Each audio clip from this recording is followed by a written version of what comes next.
Y el diputado Felipe Alejos viajó a los Estados Unidos para presentar una denuncia por violación a sus derechos humanos. ¿Cómo afectará esto el pulso entre el Ministerio Público y el Congreso de la República? De eso hablaremos esta noche con la etiqueta SF Denuncia Alejos. Pero antes los dejo con la nota del día.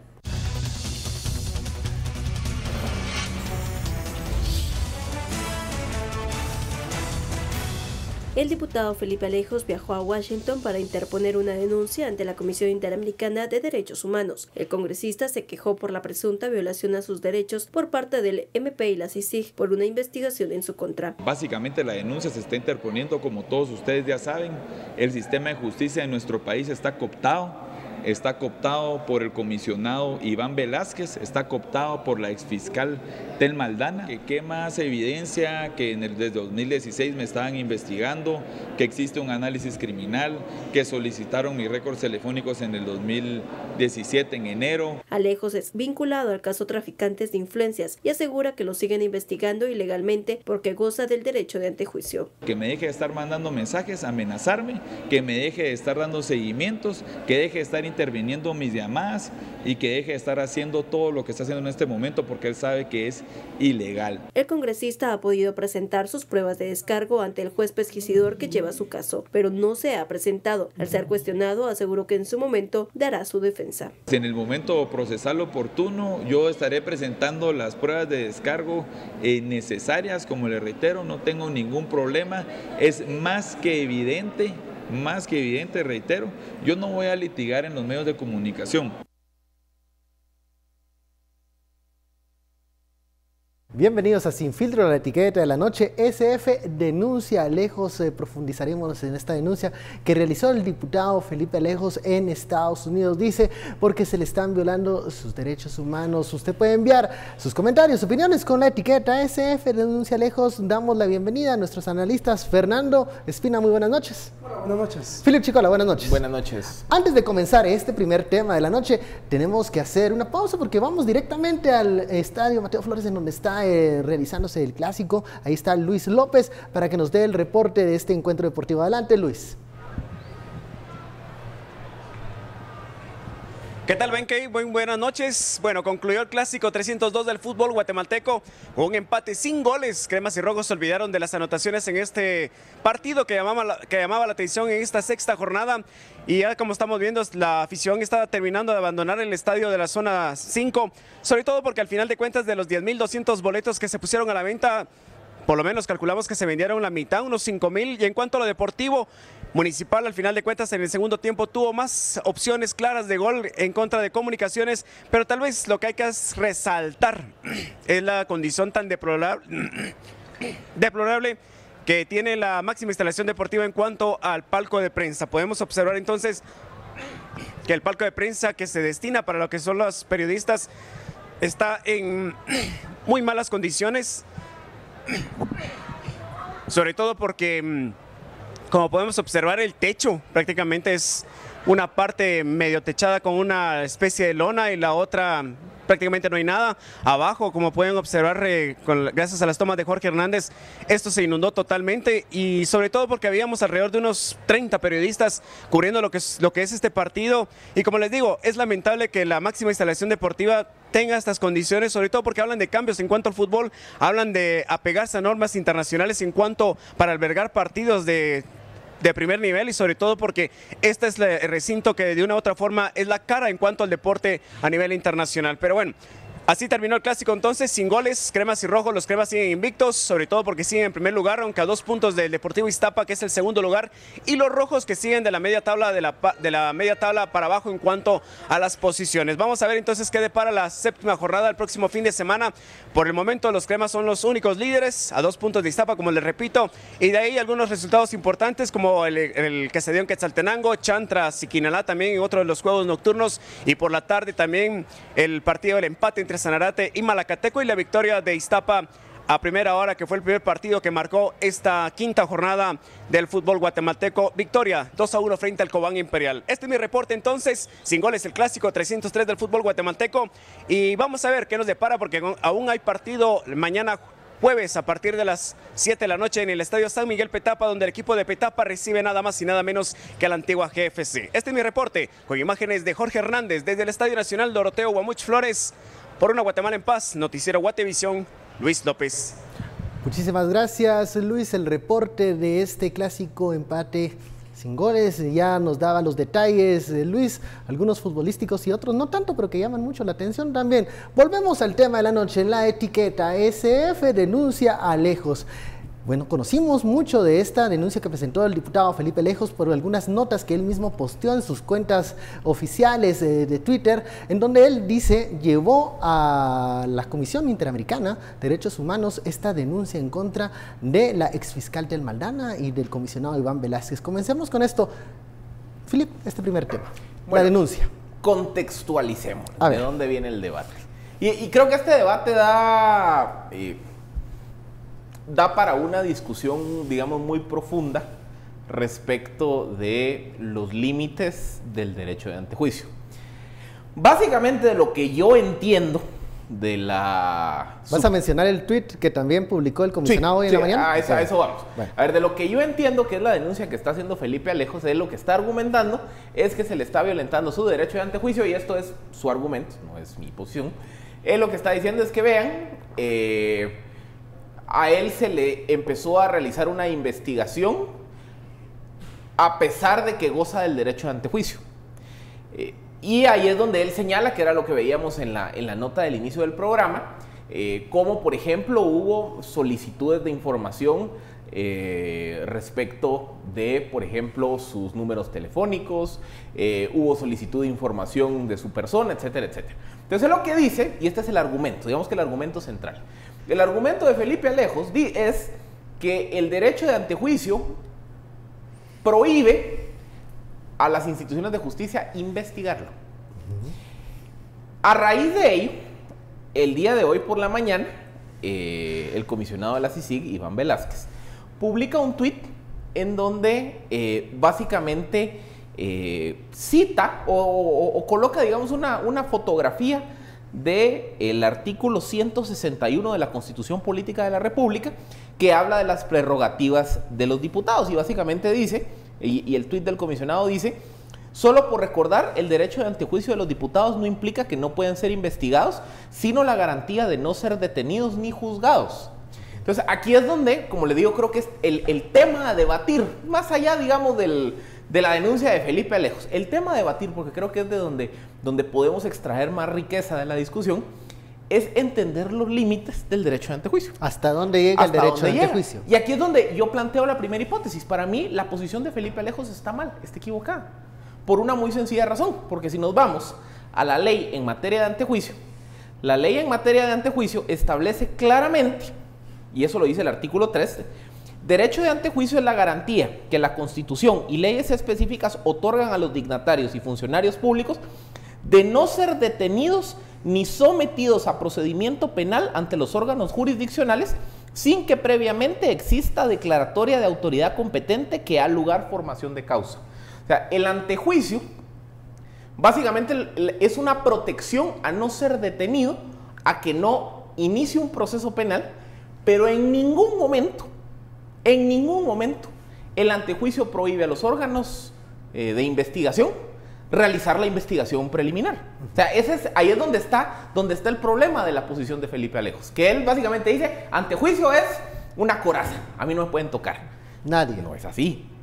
La ley en materia de antejuicio es muy clara, que el antejuicio solo es una limitación para realizar una detención o iniciar un proceso penal sin que antes haya una calificación previa. Pero la investigación preliminar, eso las autoridades competentes lo pueden realizar. Ya dio la postura Philip. ¿Qué pasa con esta denuncia de Alejos y el debate que nos plantea los límites de este derecho de antejuicio? Yo quiero aportar un poco a lo que estaba diciendo Philip.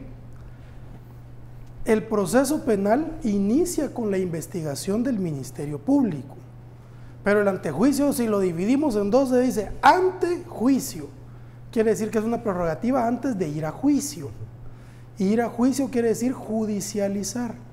El Ministerio Público tiene como una de sus obligaciones constitucionales investigar todos los delitos que cualquier persona cometa. No importa si estas personas tienen derecho de antejuicio o no, el Ministerio Público investiga. El derecho de antejuicio o la prerrogativa del antejuicio es, 1, que no pueden ser detenidos, y 2, que no puede iniciarse un juicio. El juicio inicia en el tribunal, pero no por eso el Ministerio Público puede tener todas las diligencias de investigación que obligatoriamente tiene que tener con todos los ciudadanos. Una pregunta, ¿el Ministerio Público puede decir, bueno, vamos a iniciar la investigación del diputado fulanito de tal porque creemos que hay indicios de que él cometió tal delito? ¿Lo puede hacer? Contra todos, contra el presidente de la República, contra los ministros. La obligación del Ministerio Público es investigar. No importa qué delito sea, ellos no pueden decir, tiene derecho a antejuicio, no lo voy a investigar. Eso no es cierto. El Ministerio Público tiene la obligación de investigar a todo el mundo. La prerrogativa del antejuicio, como dice la Constitución, aquí está clarito. Ya no lo había leído Philip, pero aquí está clarito. Dice que no pueden ser detenidos ni juzgados. ¿Quién juzga? El juez. La única persona que juzga es el juez.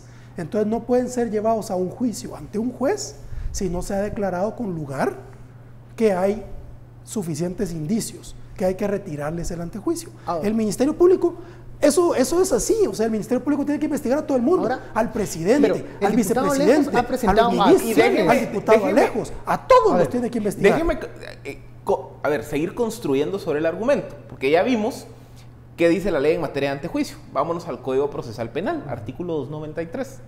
El Código Procesal Penal, segundo párrafo, dice: contra el titular del privilegio no se podrán realizar actos que impliquen una persecución penal y solo se practicarán los de investigación cuya pérdida es de temer y los indispensables para fundar la petición. Lo último, explícame esto último. O sea, el Código Procesal Penal faculta a los órganos de investigación realizar tareas de investigación para fundar la petición de antejuicio. Es que veamos la lógica circular de la posición de Felipe Alejos. Felipe Alejos dice, es que no me podían investigar. Ok, si aceptamos como válida esa lógica, ¿cómo voy a poder yo pedir un antejuicio si no tengo la investigación preliminar que me lleve a mí a pensar que un funcionario pudo haber participado de un acto criminal? Esa era la lógica circular perversa que durante muchos años imperó en Guatemala. La idea que el antejuicio prohíbe al Ministerio Público investigar. Entonces el Ministerio Público decía, bueno, a mí me dijeron que Fernando, que es funcionario, cometió un acto ilícito, pero yo no puedo preguntar porque eso sería investigar y yo tengo prohibido. Entonces no tenés fundamentos para solicitar un antejuicio. ¿Cómo voy a pedir el antejuicio si no puedo ni siquiera hacer una investigación preliminar? Esa era la lógica perversa que imperó muchos años en Guatemala. La Corte de Constitucionalidad, en repetidos autos, tuvo que decir, no, momento, esa no es la naturaleza del antejuicio. La naturaleza del antejuicio es una protección para que no haya detención ni se inicie procedimiento penal. Pero la investigación preliminar la tiene que hacer el Ministerio Público. Porque sobre esa investigación preliminar es que va a solicitar se le retire la inmunidad. El señor Felipe Alejos ha llegado a los Estados Unidos, a la Comisión Interamericana de Derechos Humanos, a presentar su denuncia porque, creo yo, en el terreno local ha perdido 1 y 3 veces batallas para detener este proceso de antejuicio en su contra. No es la primera vez que ha presentado acciones legales. ¿Qué nos dice o qué mensaje es el hecho de que, aunque ha perdido batallas aquí en lo local, ahora se traslada a los Estados Unidos para denunciar los supuestos atropellos? Yo creo que esto es parte de una estrategia mayor. No creo que la denuncia ante la Corte Interamericana sea el objetivo final de su viaje a Estados Unidos, porque en todo el sistema de justicia internacional, uno de los principales requisitos es que en el país hayan sido agotados los derechos, las garantías y los procedimientos. Y en este caso él tiene un proceso abierto que no ha permitido que llegue ni siquiera al juez pesquisidor porque los ha estado recusando. Entonces no se han agotado todos los procedimientos, derechos y garantías nacionales como para que se presente este proceso en Estados Unidos. Yo más creo, a lo mejor no está hablando del derecho de antejuicio en su denuncia ante la comisión, sino que lo debe estar planteando por los derechos, las garantías constitucionales. Una de las más importantes es la del debido proceso, para que todos tenemos que ser juzgados según lo que establece la ley. Entonces asumo que él está diciendo que se viola su derecho de debido proceso porque no se están cumpliendo algunas garantías, pero más que eso, más que lo que él está presentando ante la Corte Interamericana, yo creo que la estrategia es de ir a poner en mal el trabajo de investigación que está realizando el Ministerio Público, que está realizando la CICIG y algunos tribunales en Guatemala. Yo creo que una actitud buena de su parte podría ser dejar de tomar medidas dilatorias ante el juez pesquisidor. Es que ni siquiera hemos llegado al momento en que el juez diga sí o no, que conozca, porque lo ha evitado. El juez no puede iniciar el proceso porque a través de medidas dilatorias lo ha bloqueado. Una diferencia que vemos con Encuentro por Guatemala. Pudieron haber tomado la misma actitud, pero ellos dijeron, ¿saben qué? No, vamos y hablamos con el juez pesquisidor. El derecho de antejuicio, muchas personas dicen, quiero renunciar al derecho de antejuicio. Esto no es una cosa que se pueda hacer.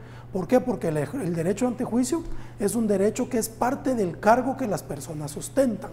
Entonces, una vez que llega, que una persona tiene el cargo, que ocupa el cargo, solamente renunciando a ese cargo puede ser perseguido penalmente sin ninguna limitación. Pero mientras se mantenga en el cargo, lo más prudente es darle agilidad al trámite. Llegar al punto de, bueno, presentar las pruebas. Presentar las pruebas y que se diga, bueno, mire, ya está el caso cuestionado de la sala que dictaminó que no había indicios suficientes para el caso del alcalde Arzú. O sea, no todos los procesos de antejuicios tienen que terminar necesariamente en que el juez diga al lugar, que quiere decir, ¿sabe qué? Sí, inicie el juicio. Inicia el juicio quiere decir, entonces ya con orden judicial, investiguen esto, investiguen aquello. Bueno, vamos a hacer una pausa, es momento del corte, la etiqueta SF denuncia a Lejos, volvemos.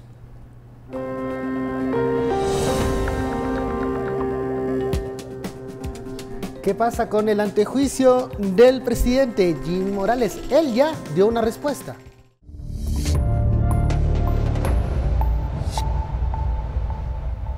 Regresamos a Sin Filtro, la etiqueta de la noche SF denuncia Lejos. Es momento de las conclusiones de este primer tema de la noche. Philip Chicola. Y es que, a ver, aquí es donde viene el último elemento. El antejuicio o el procedimiento de antejuicio. El procedimiento es para que un órgano competente evalúe la procedencia respecto de la denuncia o la querella que se está presentando en contra de algún funcionario público. Entonces, la evaluación que hace, por ejemplo, en el caso de la diputada Montenegro, el juez pesquisidor, en el caso del presidente Morales va a ser una comisión pesquisidora, es respecto de los motivos que fundamentan la denuncia o la querella. O sea, ni siquiera hay una calificación de indicios de posible culpabilidad, no. Simplemente la calificación que hace el pesquisidor o quien dirige la pesquisa en el proceso de antejuicio es si la denuncia o la querella están fundamentados o tienen un origen espurio o político. Y si alguna de esas dos se cumple, sencillamente se rechaza la solicitud. O sea, eso es lo que rige el antejuicio. Entonces, en ningún momento el antejuicio es una valoración respecto de la investigación.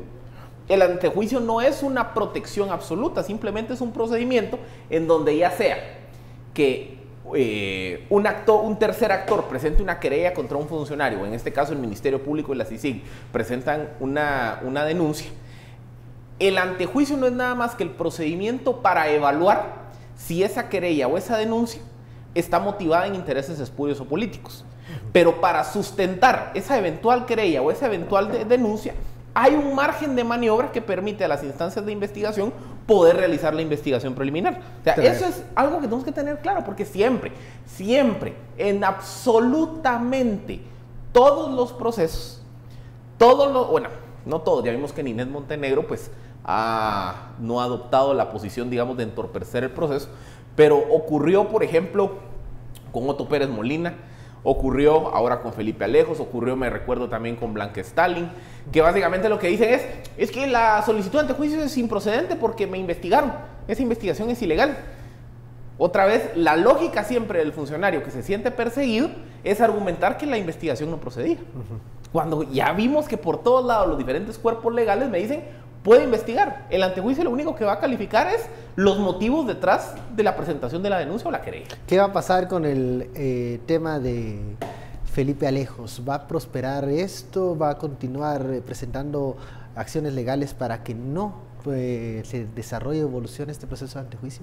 Yo creo que la estrategia de él quedó clara desde el principio, que su objetivo principal va a ser entorpecer lo más posible o alargar lo más posible el momento en que el juez pesquisidor conozca su caso, seguramente porque él asume que hay algunos indicios que puedan decir que sí al lugar, y que si declaran que sí al lugar, a partir de ese momento entonces la investigación podrá llegar más lejos de lo que en estos momentos está.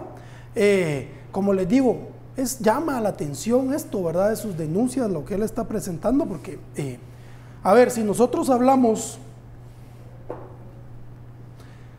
de la Corte Interamericana de Derechos Humanos, que tiene su sede en Costa Rica y que es donde se dilucidan los grandes procesos por violaciones de derechos humanos, no es la Comisión Interamericana que esté en Estados Unidos. Entonces, ¿por qué él va ahí?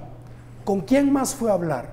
¿Qué es lo que quiere? ¿Quién quiere que vea este trabajo que se está tratando de alguna forma de boicotear del apoyo que el gobierno de Estados Unidos está dando al MP y así sí? O sea, dices que va a continuar esta estrategia de querer por lo menos enviar mensajes. Pareciera que ese es su camino, y yo creo que tenemos ya otros ejemplos de personas que dicen, bueno, investiguen y veamos qué va a pasar. Y eso da mucha más transparencia y confianza que estar bloqueando los procesos con trampas legales, que todos sabemos que en Guatemala uno de los principales problemas que hemos tenido en el país dentro de la justicia es el uso abusivo y malicioso de las trampas legales para retrasar los juicios. Esto no habla bien. Y hablando de antejuicios, este día el presidente Jimmy Morales participó de una actividad oficial. Durante su discurso aprovechó para referirse al tema del antejuicio en su contra, y esto fue lo que dijo. La República tiene establecido con un proceso democrático cómo se eligen sus autoridades. Y yo fui electo democráticamente, limpiamente, transparentemente. Qué lindo hablar así, porque los puedo ver a los ojos a todos, y hasta el testimonio que quieren utilizar para acusarnos dice: no recibió, no quiso recibir. Pero bueno, esos son otros temas. Pero qué bueno poderlo sacar ante la comunidad educativa, que le enseñemos a nuestros niños a pelear por la República en los idiomas nuestros. Extracto del discurso del presidente Jimmy Morales cuando se refiere al proceso de antejuicio, y dice y hace referencia, énfasis en que él fue electo democráticamente en las urnas. Creo que todos reconocemos eso. Sí, eso nadie. Yo no sé cuál es el dilema o polémica allí. Creo que es un representante electo democráticamente. Es que aquí es donde viene la otra narrativa. ¿Qué es lo que trata de decir? Es que aquí se ha venido generando una narrativa que ha querido presentar la hipótesis que solicitar la remoción de la inmunidad o el proceso de antejuicio en contra del presidente Jimmy Morales es igual a un golpe de Estado. Eso es lo que se ha querido argumentar. Cuando no es así.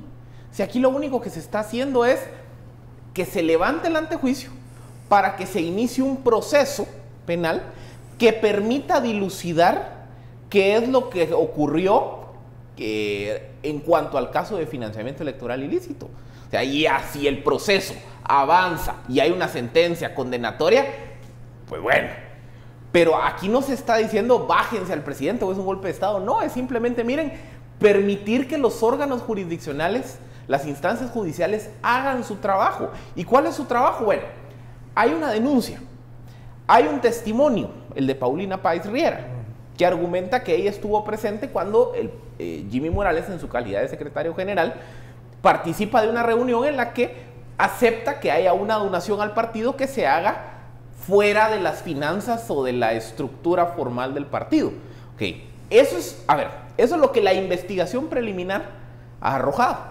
Entonces, la solicitud de antejuicio, ¿qué es? Bueno, que se inicie un proceso penal para poder ampliar la investigación y para presentar la investigación ante los órganos jurisdiccionales competentes para analizar si, bueno, hubo o no hubo delito, hay culpabilidad o no culpabilidad. Es decir, pero esto tiene que avanzar y la solicitud de antejuicio solo es permitir que el proceso avance. Todo ese argumento de decir es que a mí me eligieron democrático, tiene toda la razón, señor presidente, nadie cuestiona eso. Es parte de la legitimidad que tiene como presidente. Pero también el proceso de antejuicio es un proceso institucional que establece los mecanismos para que se inicie un proceso judicial en contra de un dignatario. Entonces, tan institucional es una cosa como la otra. ¿Qué está pasando con esta respuesta del presidente Morales, Fernando? Pareciera que hay una preocupación de parte del gobernante de que hay una intención de romper el orden constitucional al solicitar este antejuicio. Fíjate que yo creo que nosotros desde el momento en que el presidente cambió de bando, digámoslo así, porque al inicio de su mandato él firmó 2 periodos para que la CICIG se quedara 2 periodos, si no en 2017 la CICIG se hubiera ido, y él firmó 2 periodos que la extendieron hasta 2019, pero en el momento que se supo de todos los procesos en contra de su hermano, su hijo, y el primer caso de financiamiento ilícito, vamos a una discusión que es más una discusión de discursos que una discusión legal o una discusión judicial, porque entonces acá el presidente está, lo que él dice es cierto, eso no lo podemos discutir. La Constitución Política de la República dice claramente cómo se elige al presidente de la República, pero también la Constitución Política de la República le manda al Ministerio Público encargarse de la investigación penal en contra de cualquier persona, y también la Constitución Política de la República establece que el presidente goza de esa prerrogativa del antejuicio. Entonces, todo esto está regulado, nadie se está saliendo del marco legal. Todos los funcionarios públicos tienen el principio de legalidad en lo público, dice que nadie puede ir más allá de lo que la ley le permite hacer. Y otro postulado importantísimo es la legislación penal. Cuando un funcionario público cae dentro de una de las figuras de la legislación penal, entonces ahí no queda más que iniciar el proceso en su contra. ¿Qué es lo que sucede? Que existe esta prerrogativa inherente a su cargo. ¿Por qué? Porque puede ser que si hayan procesos que tengan como objetivo interrumpir el mandato o perjudicar al presidente, entonces se supone que para eso el Congreso lo debería ver. No es el caso que estamos viendo, no son los casos que hemos visto. Pero acá tenemos una figura delictiva que dice que la persona o el representante legal que directamente o por interpósita persona o intermediaria permitiere o recibiere aportes, ¿verdad? Entonces aquí se supone, el Ministerio Público dice, miren, el presidente de la República estuvo presente en una reunión en donde se dio o se entregó, se ofreció dinero para el financiamiento de su campaña. No es que su elección haya sido fraudulenta. Hay quien dice que al haber recibido financiamiento ilícito es fraudulento. Pero digamos, el Tribunal Supremo Electoral dijo que todo el proceso había estado bien. Aquí lo que estamos investigando es si él formó parte de una reunión en la que se negoció dinero para beneficiar a su partido. Y eso, él tendría una responsabilidad y no se está rompiendo para nada el orden constitucional. ¿Qué pasó en el caso de Otto Pérez Molina?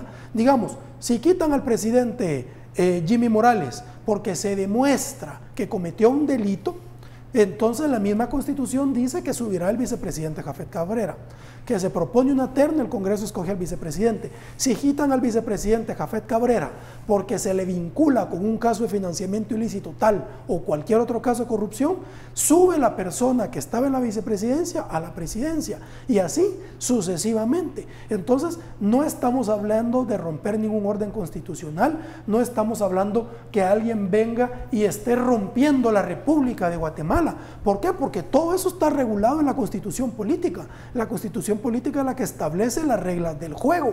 Es decir, como que si nosotros estuviéramos jugando fútbol, que a mí me hayan metido a un partido a jugar, que el director haya decidido que yo era el que iba a jugar, pero ya jugando en el partido, vengo y lesiono a otra persona y me sacan una tarjeta roja, no por eso están violando las reglas del partido o del fútbol. Las reglas ahí están y existen. Entonces el presidente lo que tiene que hacer es someterse a las reglas y dejar de estar litigando en los medios o levantando un discurso para crear confusión. Bueno, es momento de ir a la pausa, vamos a un corte, regresamos con las conclusiones del tema de antejuicio contra el presidente Jimmy Morales.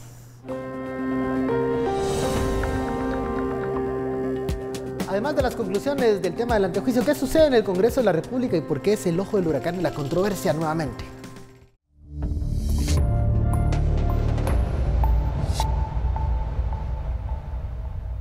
Regresamos a Sin Filtro, la etiqueta de la noche. SF denuncia Alejos. Vamos a terminar este primer gran tema en donde se habló de la denuncia del congresista Felipe Alejos y también de la respuesta por parte del presidente Jimmy Morales al proceso de antejuicio en su contra. Comenzamos las conclusiones por acá. Philip. Bueno, a ver, también para que veamos que levantar el antejuicio no necesariamente implica, quitemos el no necesariamente, no implica que cese en el cargo un respectivo funcionario. Les pongo algunos casos. Ahí está el caso de Orlando Blanco, Roberto Villate, contra quienes se les presentó solicitud de antejuicio en agosto del año 2017, también por casos de financiamiento electoral ilícito. Se le levantó el antejuicio en, ¿qué habrá sido?, febrero o marzo de este año, y ellos siguen en su cargo. Ahí está también el caso de los 8 diputados de la bancada FCN Nación, contra quienes se presenta una querella penal por el delito de difamación o si no estoy mal, de discriminación y racismo de la gobernadora de Alta Verapaz, la gobernadora Ventura. Se les levanta el antejuicio y están en su cargo. ¿El magistrado Vladimir Aguilar? Es que Vladimir Aguilar es un poco diferente el caso. ¿Qué pasó con Pero él? digamos que ahí es donde también ustedes se dan cuenta que el antejuicio, a ver, así como no equivale a cesar en el cargo a un funcionario, que es lo que hemos hablado de Villate, de ¿cómo se llama?, de Blanco y de los 8 diputados, también el antejuicio no necesariamente implica que se inicie automáticamente proceso penal. El caso de Vladimir Aguilar es esta segunda categoría.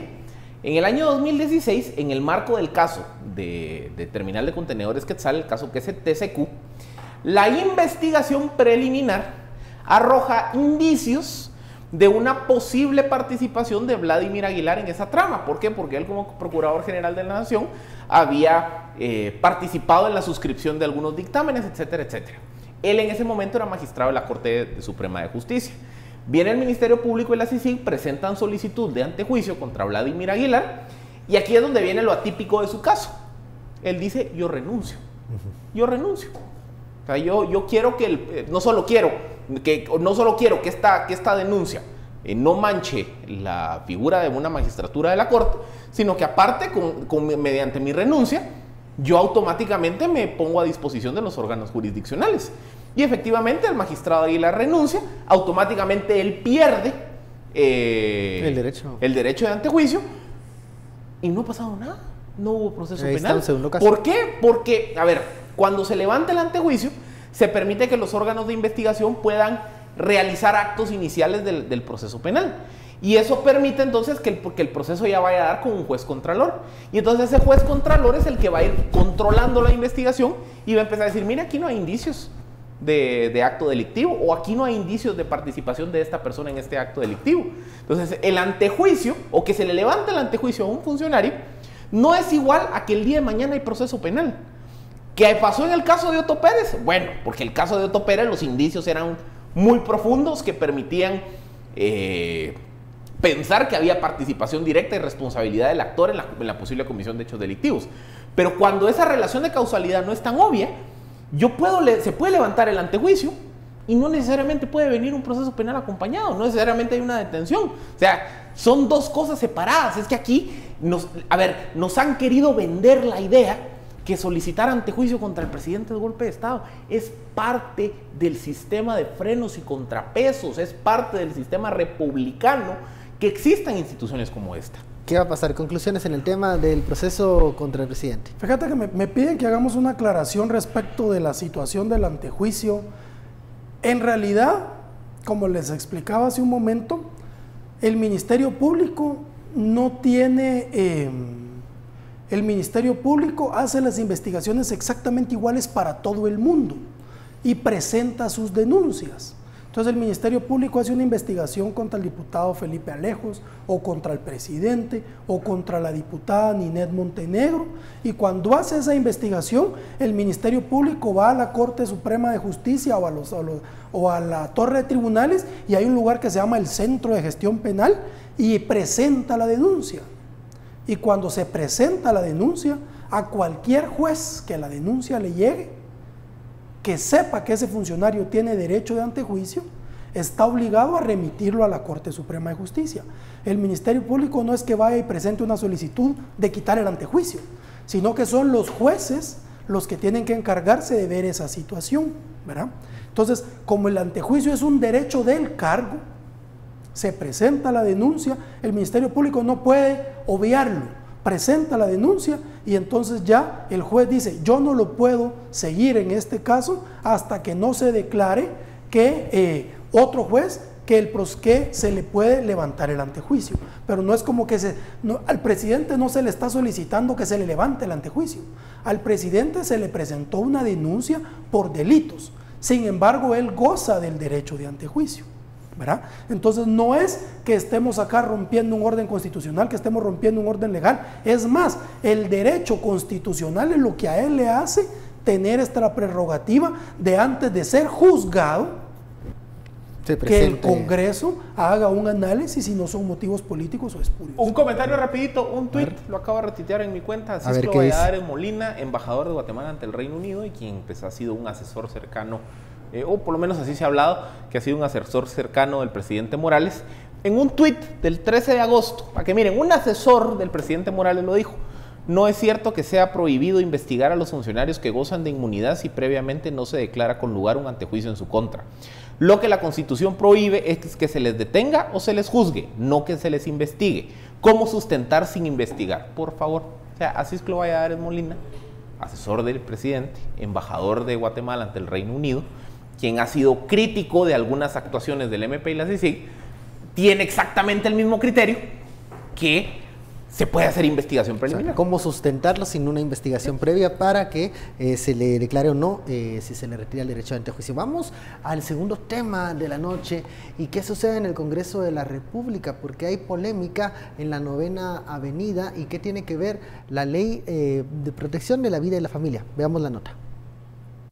La iniciativa 5272, Ley de Protección a la Vida y a la Familia, está por ser aprobada en el Congreso. Solo falta la tercera lectura y redacción final. El contenido de la propuesta ha generado polémica porque incrementa las penas contra quienes cometan abortos, limita que en los establecimientos se enseñe sobre la diversidad sexual y prohíbe el matrimonio igualitario. Quienes promueven la iniciativa consideran que se debe proteger a los no nacidos y mantener a la familia como base de la sociedad. A lo que nos oponemos es que se les enseñe a nuestros niños en las escuelas, en los colegios, la ideología de género. Esta sí la consideramos perjudicial para nuestra niñez y para nuestra sociedad. Ahora, que se les enseñe de sexualidad, lo consideramos correcto. Mientras quienes se oponen creen que la iniciativa criminaliza a las mujeres por los abortos espontáneos e involuntarios, además de prohibir algo que no está permitido y que por lo tanto sería sobrelegislar. Imagínense 10 años para una mujer que un aborto involuntario, 10 años tienen delitos como secuestro, como violación, incluso se habla de aborto con agravantes de pena. Creo que nuestro país no necesita posturas radicales y también estamos prohibiendo un matrimonio que no existe. Castigar a las mujeres de verdad afecta más a la familia, y por otro lado una contradicción que hemos estado hablando en el Congreso de que hay que sacar a la gente de la cárcel porque las cárceles están llenísimas de gente y esta ley lo que hace es meter más gente a la cárcel. Por una Guatemala en paz, Dulce Rivera y Juan Carlos Pérez. Ya ve la nota, al regreso vamos a analizar, profundizar qué sucede en el Congreso de la República con esta iniciativa de ley. Polémica en el Congreso de la República por la Ley de Protección a la Vida y la Familia. Regresamos con ese tema.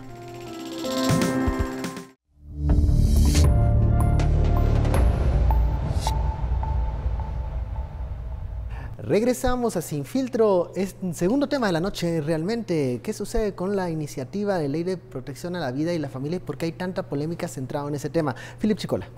Bien, a ver. Va en tercera lectura, ¿no? Tercera lectura. Lo que pasa es que este es así como un combo.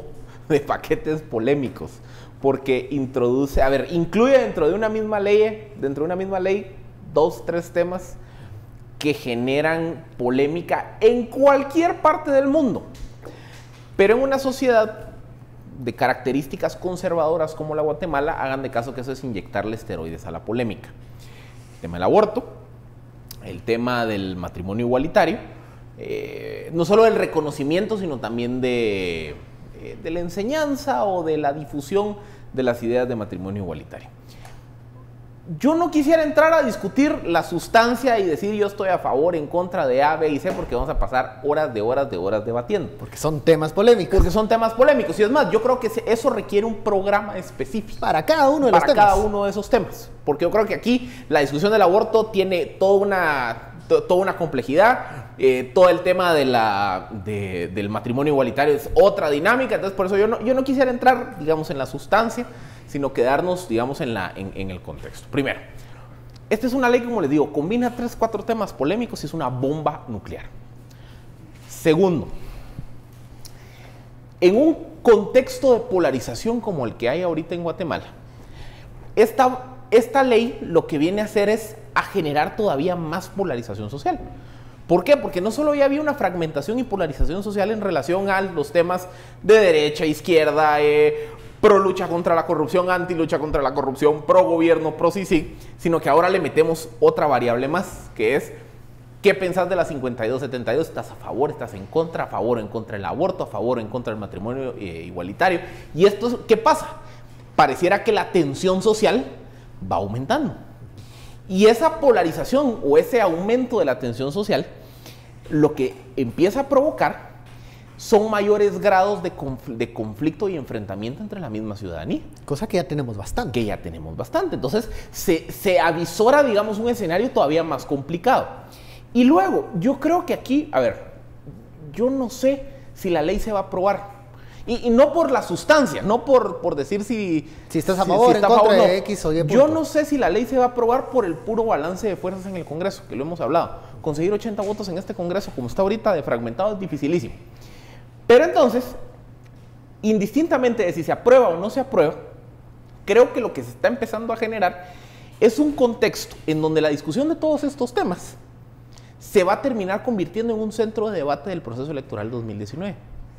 Y eso no es muy diferente de lo que pasó en Costa Rica hace unos 4 o 5 meses.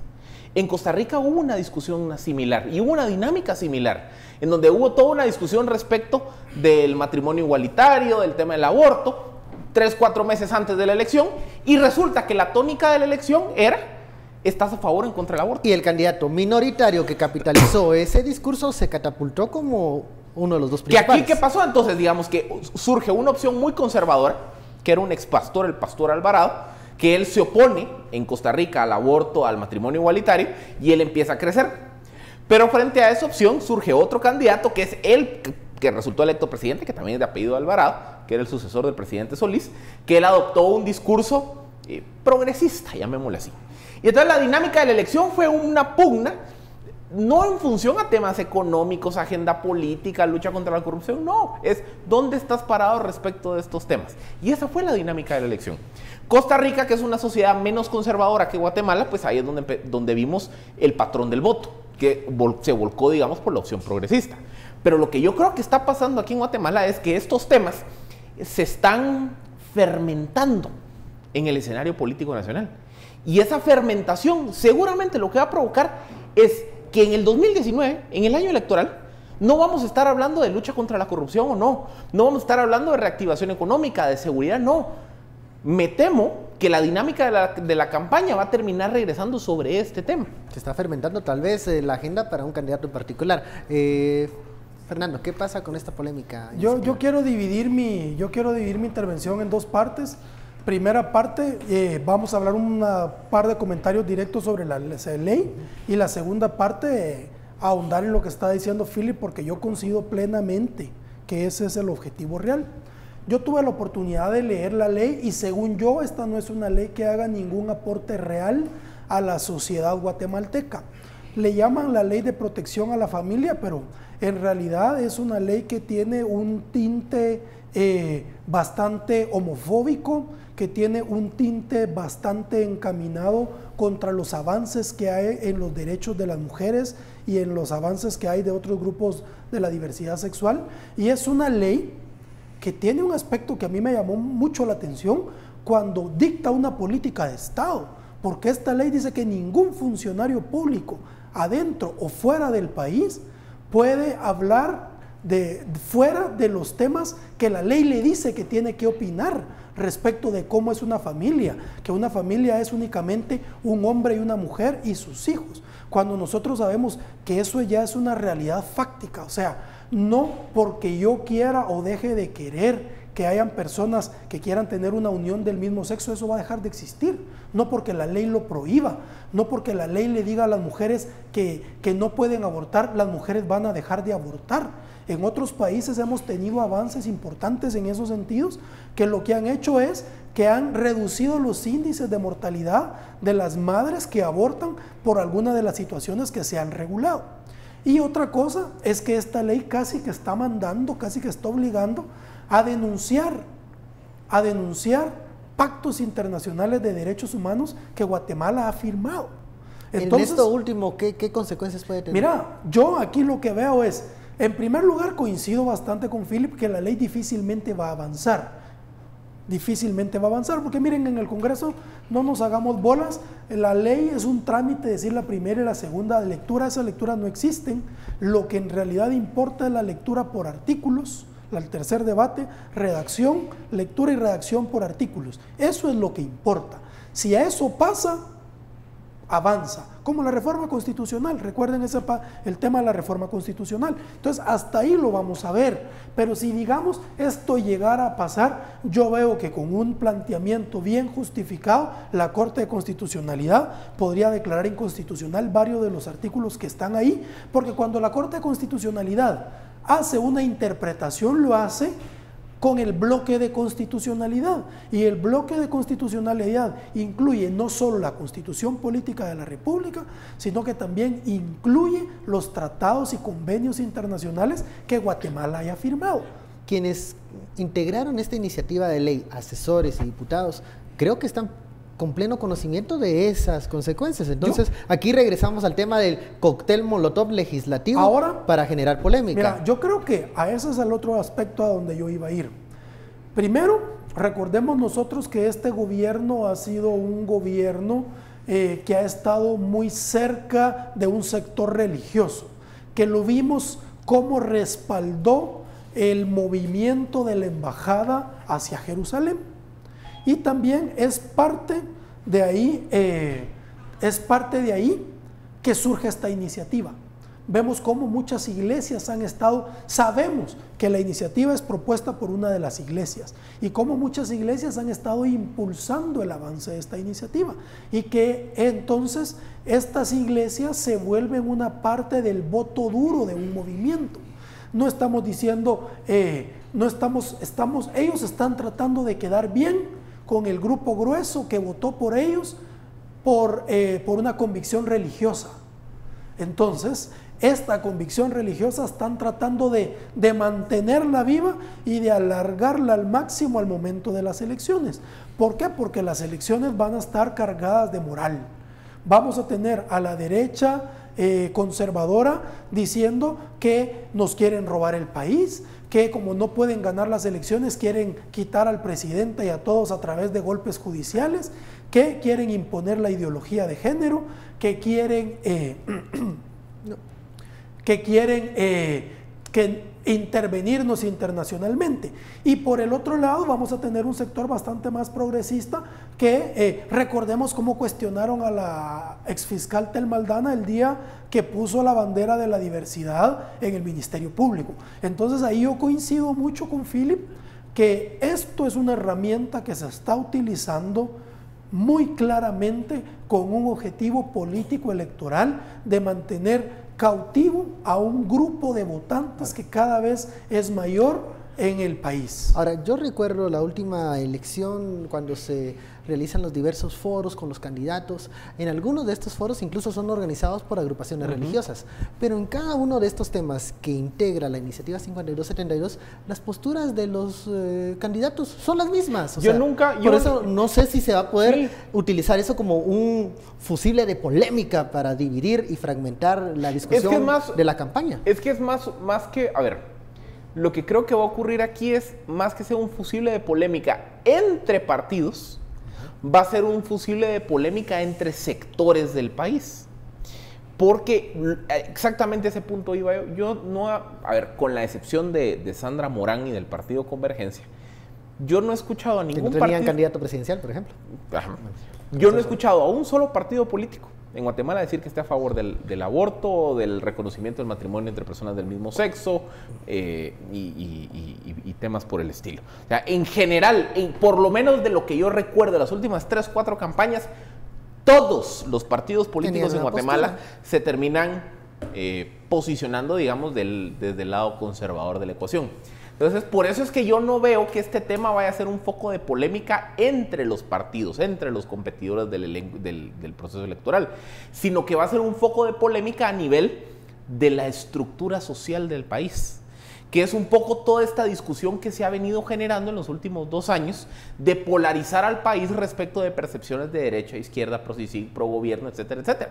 Aquí lo único que vamos a hacer es que le vamos a poner una capa más tensa y más complicada de polarización en relación a cuál es la opinión que existe de la ciudadanía respecto de estos temas. Que si nos vamos a los datos que nos arroja el Latinobarómetro, Guatemala es una sociedad conservadora, y en la última medición que se hizo de estos temas, que fue por ahí del 2014, 2015, más de un 70% de la población guatemalteca estaba en contra un 80% de la población guatemalteca estaba en contra del aborto y 68% estaba en contra del reconocimiento de personas o del matrimonio entre personas del mismo sexo. Entonces digamos que hay un pensamiento muy conservador arraigado en Guatemala. Esa es una realidad con la que está ahí. Pero lo que ocurre es que cuando se genera toda esta narrativa y se empieza a generar, bueno, es que ya vieron, hay una ofensiva internacional por estos temas. O tal candidata, indistintamente de si tiene o no tiene esa posición, tal candidata va a ser la defensora de esos temas. Lo que se aspira es a generar una especie de estigmatización social sobre la base de una discusión que es polarizante en su naturaleza. Eso es lo que está ocurriendo aquí. Aquí se está fermentando el caldo de cultivo para que la discusión de las elecciones 2019 sea esta. Y no sea corrupción, reforma institucional, reactivación económica. O sea, esa es la parte que tenemos que entender de lo complejo de este tema. ¿Qué va a pasar con esta iniciativa? Por ejemplo, la otra semana hay una marcha convocada el fin de semana por, entiendo yo, una de las partes de la norma, que ese es otro problema. Hay grupos que apoyan una parte del articulado y no otra, es complejo. Mira, yo creo que también los diputados deberían de tener en cuenta que aquí les puede salir el tiro por la culata porque, digamos, este sector ellos ya lo tienen, ya de alguna forma los apoya, pero también puede ser un detonante para que grupos progresistas que hay en el país se opongan férreamente a los que están impulsando estas iniciativas y entonces puedan salir principalmente castigados, puedan haber revueltas, puedan haber cosas que lleven a consecuencias mayores de lo que están viendo. Yo creo que esto solamente tiene como objetivo entretener la agenda legislativa. No creo que la vayan a pasar. Yo estoy convencido que su principal tema en estos momentos está vinculado con el financiamiento electoral ilícito y con el transfugismo, y que estos son temas que meten para levantar la polémica, para discutir y para ver qué tanto lo pueden utilizar. Y como dice Philip, no es que esto vaya a ser discusión entre partidos. Yo acá estoy viendo ataques. Yo lo que veo es como el Net Center atacará a un candidato diciendo que está a favor o que va a llevar esa agenda o que va a impulsar esos temas, y que el otro dirá yo estoy a favor de la familia. Si hasta el nombre que le ponen a la iniciativa pues nos es llamativo, ¿verdad? O sea, ¿quién va a decir yo estoy en contra de la familia? Todos estamos a favor de la familia. Lo que pasa es que no todos tenemos la misma concepción de lo que es una familia. Hemos llegado al final de esta hora de análisis. Muchísimas gracias, Philip, Fernando. Ahora vamos con María Elisa Gómez. Adelante. Gracias, Benkeichín, compañeros, por el análisis sin filtro. Nosotros le tenemos a esta hora, en la tercera emisión de Noticiero Guatevisión, una nota curiosa porque miles de personas participaron hoy en la tradicional batalla con tomates de la tomatina. Esto en el pueblo español de Buñol. Guerra de tomates. La tradicional tomatina volvió a pintar de rojo el miércoles las calles del pueblo español Buñol. Miles de personas participaron de la edición número 73 del icónico festival, que tiene lugar el último miércoles de agosto de cada año y atrae turistas de todo el mundo. Todo es alegre, la música simplemente brillante, lo recomiendo a todos. Increíble, vinimos desde India, unas 12 personas, muy lindo. Creo que el buen rollo que hay entre la gente, ¿no? Que te tiras tomatazos pero luego no hay rencor y te lo pasas bien. Y ya está, y conoces a gente de otras nacionalidades y ya está. La fiesta nació en 1945, cuando durante una trifulca varios jóvenes se lanzaron las existencias a un puesto de verduras. Ante el crecimiento de su popularidad, en 2002 el Ministerio de Turismo español la designó Fiesta de Interés Turístico Internacional. Bueno, y así con la tomatina nos despedimos de la tercera emisión de Noticiero Guatevisión, agradeciendo su sintonía, invitándolo a que nos acompañe el día de mañana. Por el momento, descanse.